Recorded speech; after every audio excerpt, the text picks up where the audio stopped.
Welcome to the deep dive. Today we're unpacking a topic that's, well, pretty fundamental to smart financial planning: tax wrappers. Imagine them as special shields or maybe containers for your investments that fundamentally change how those investments get taxed. You shared a stack of incredibly insightful sources on this, and our mission today is really to cut through any jargon, extract the most important nuggets, and give you a shortcut to being truly well informed. Indeed. And understanding tax wrappers isn't just about, navigating obscure tax codes. It's absolutely crucial for optimizing your investments and their tax treatment throughout their entire life cycle. We're talking everything from when you first put your funds in, when Okay. income is paid out, or when you eventually draw on those funds. And the main taxes these wrappers aim to minimize. It's income tax and capital gains tax, or CGT as it's often called. Okay, let's unpack this a bit more then. At its core, a tax wrapper is really just a mechanism, right? It surrounds an underlying investment. It could be shares, property, a pooled fund, whatever. And it dictates how it's treated for tax. So, what does this all actually mean for someone like you listening now looking to manage your money effectively? Well, the fundamental concept is that tax is typically charged at two key stages in an investment's life. First, when the funds are initially invested, and second, when those funds are drawn out or when income is paid from them. Tax wrappers are specifically designed to make your investments more tax efficient. They directly reduce or even eliminate income tax and capital gains tax that you'd otherwise have to pay. Right. That really highlights the potential power here. And as we navigate this deep dive, we're going to explore several different types. Some I think you'll find are incredibly popular, very familiar, while others might be a bit more niche, perhaps offering significant incentives for, shall we say, higher risk ventures. We'll be covering individual savings accounts, ISAs, junior ISAs, child trust funds, and then moving into the more specialized venture capital trusts and enterprise investment schemes. So yeah, it's going to be quite an illuminating journey. Our journey begins with arguably the most familiar tax wrapper out there, ISAs. They're incredibly popular and, well, for good reason. They were first introduced way back in 1999. The goal then was pretty clear: to promote savings and make sure that tax relief was widely distributed across the population. Exactly. And their popularity really stems from their versatility. You see, there are several types of ISAs, each designed for slightly different investment needs. For instance, you've got a stocks and shares ISA. This one can hold a whole range of assets, things like company shares, corporate bonds, which are basically loans to companies, government bonds, often called gilts, and pooled investment funds like UK-authorized unit trusts, or OEICs. Then there's a cash ISA. As the name suggests, this primarily holds bank and building society deposit accounts. It can also hold certain UK-authorized unit trusts, or OEICs, that are money market schemes, so focused on very liquid short-term stuff. We also have the Innovative Finance ISA, or IFISA. This one accommodates things like peer-to-peer lending, where you're lending directly to individuals or businesses, often for potentially higher interest rates, than traditional savings. And it covers long-term asset funds, too. And finally, there's the Lifetime ISA, or LISA. This was introduced back in April 2017. It's really aimed at encouraging younger people, specifically those aged 18 to 39 when they open one, to save for either a first home or for retirement. Okay, quite a few types there. Now, let's explore the critical rules, the regulations that govern these popular accounts. For anyone listening who's looking to maximize their ISA benefits, what are the absolute must-knows? Right. Well, for most ISAs, so that's the cash, stocks and shares, IFISA, and LISA, the minimum age for opening is 18. Although, for a lifetime ISA specifically, you must open it by the time you're 39. You can't contribute later, but you have to open it before 40. You also generally need to be resident in the UK for tax purposes. That's a key one. And an ISA can only be held in a single name. No joint accounts allowed. Okay, single name only. What about putting money in? Are there limits? Yes, definitely. When it comes to subscription limits, you can actually make multiple subscriptions to different types of ISAs within a single tax year now, which is a relatively recent change. But crucially, there's still an overall annual limit covering all your subscriptions combined. For the current tax year, for example, that overall limit is £20,000. It's designed really to ensure the tax benefits are fairly distributed. £20,000 overall limit. Got it. And what's also quite fascinating here is the concept of additional permitted subscriptions, or APS. This rule allows a surviving spouse or civil partner to essentially inherit the tax-free status of their deceased partner's ISA holdings. They get an additional allowance equal to the value of the deceased ISAs at the date of death on top of their own standard ISA allowance. Now, there are specific time frames you need to be aware of for making these subscriptions depending on whether it's cash or stocks and shares. But the key takeaway is that these valuable tax benefits don't have to be lost upon death.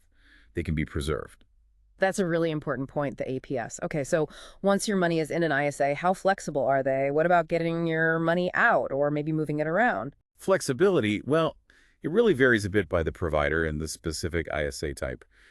For example, some fixed-rate cash ISAs might require you to give notice for withdrawals, or there might be a penalty for early access.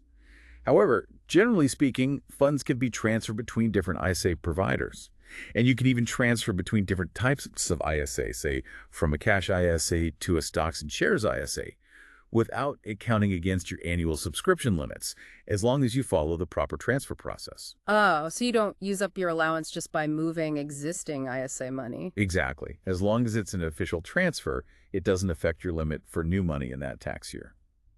But there are a couple of key exceptions or things to watch out for. We mentioned the lifetime ISA.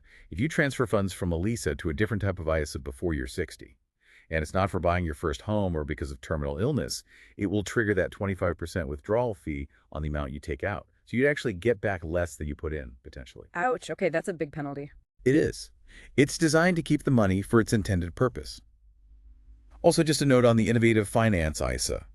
Cash held in an IFISA generally cannot be transferred directly to another provider as cash, though other assets held within it, like the P2P loans themselves, if the new provider accepts them, can sometimes be transferred. It's a bit more complex. Right, so check the specific rules for IFISAs. Now, this is where we get to the real core benefit, isn't it? The true power of the wrapper. What does all this mean for your tax bill? Precisely. This is the absolute key advantage. Investments held within any type of ISA are completely exempt from UK income tax and capital gains tax. Completely exempt. Completely. No income tax on dividends or interest earned. No capital gains tax if your investments grow in value and you sell them for a profit. This is frankly a game changer. While ISAs might seem simple on the surface, their true genius lies in the power of compounding tax-free returns over decades. It's not just about avoiding a bit of tax today, it's about what that exponential growth, shielded from tax, means for your long-term wealth. It could potentially turn relatively small annual tax savings into a really substantial difference for your retirement funds or other long-term goals. So that compounding effect without tax dragging it down is huge. Absolutely huge. To give you some context, imagine you held, say, a unit trust or an OEIC outside of an ISA wrapper. Any distributions or income it pays out would likely be subject to income tax.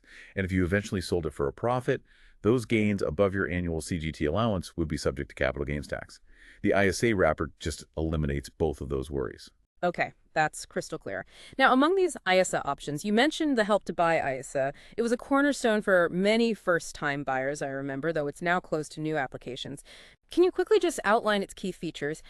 How did it help aspiring homeowners before we then move on to the LISA, which is still active? Certainly. Yeah, the Help to Buy ISA, it was available from December 2015 up until November 2019.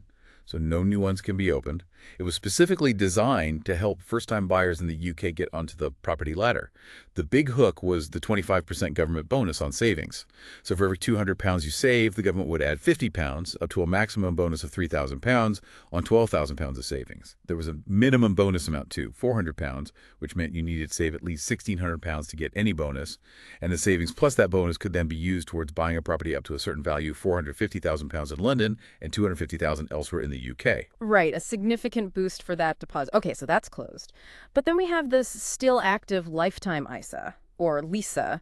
It offers a different pathway, still potentially for a home, but also for retirement. How does that one work again? That's right. The Lifetime ISA, or LISA, launched in April 2017. As we said, it's for individuals aged 18 up to 39 when they open it, though you can keep contributing until you hit 50. You can put in up to £4,000 per tax year, and the government pays that generous 25% bonus on your contributions, usually paid monthly. So that's potentially £1,000 free from the government each year. £4,000 limit, which counts towards the overall £20,000 ISA limit, right? Exactly, yes. It uses up part of your main ISA allowance.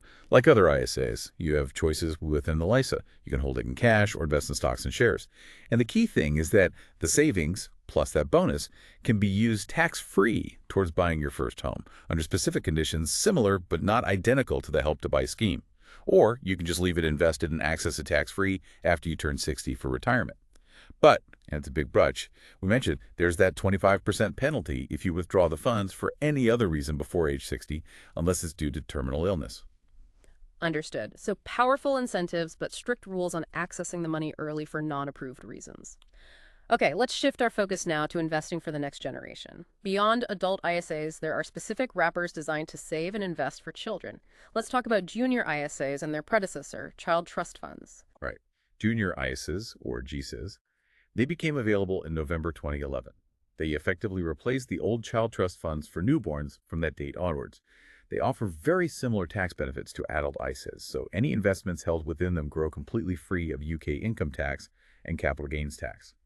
And they have their own separate annual investment limit, which is quite generous, £9,000 for the current tax year. 9,000, okay. GSAs can hold both cash and stocks and shares investments, giving flexibility.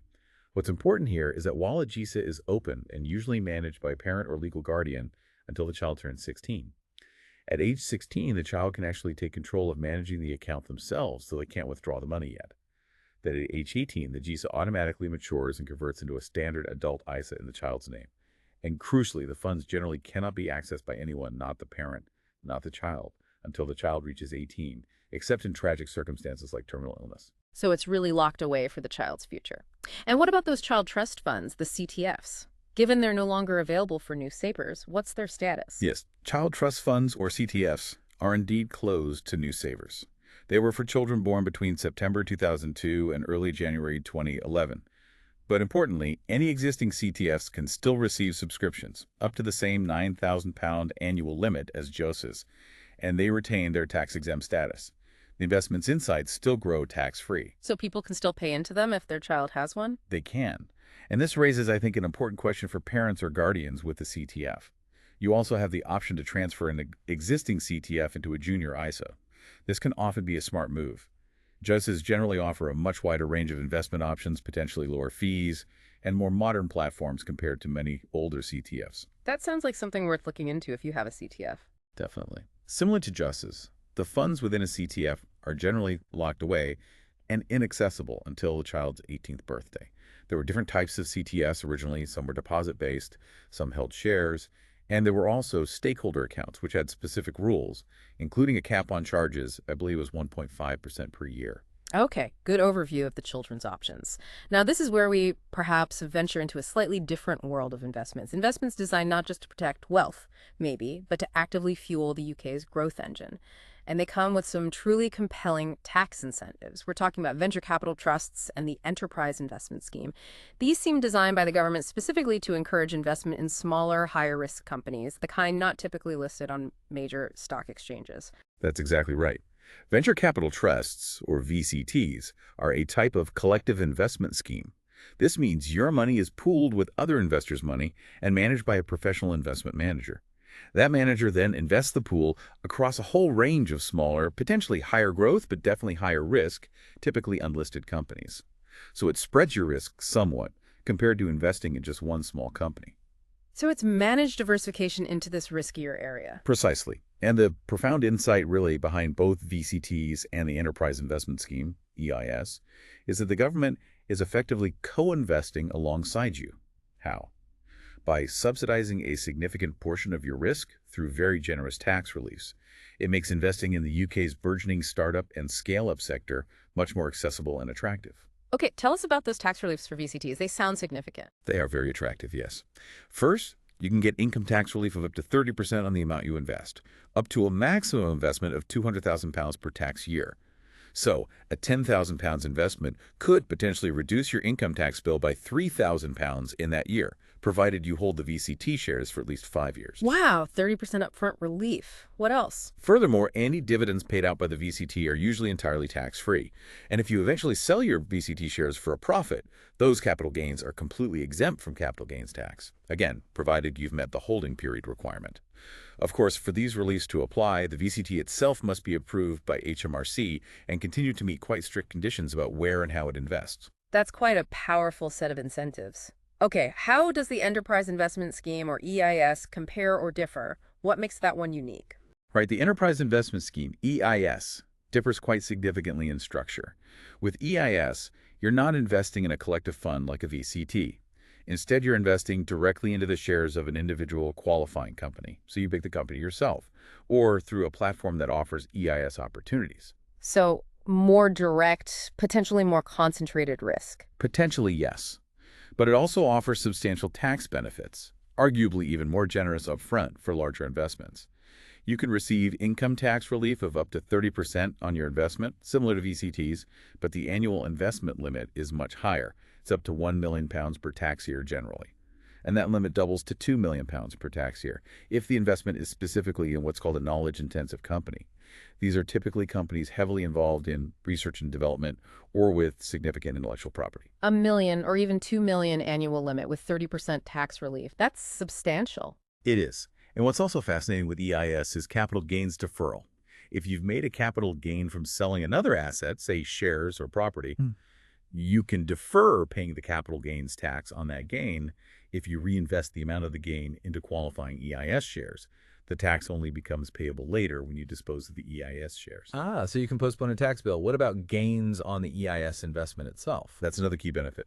If you hold the EIS investment for at least 3 years, any capital gains you make when you eventually sell those EIS shares are completely exempt from capital gains tax. So 30% income tax relief upfront, potential CGT deferral on other gains, and tax-free capital gains on the EIS investment itself after 3 years. It's powerful. And it's also worth just quickly mentioning the Seed Enterprise Investment Scheme, or SEAS. This is like EIS, but focused on even smaller, earlier stage startup companies.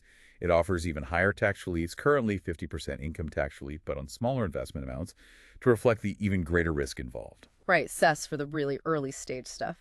Okay, so when we look at VCTs and EIS side by side, what are the key considerations for you, the listener?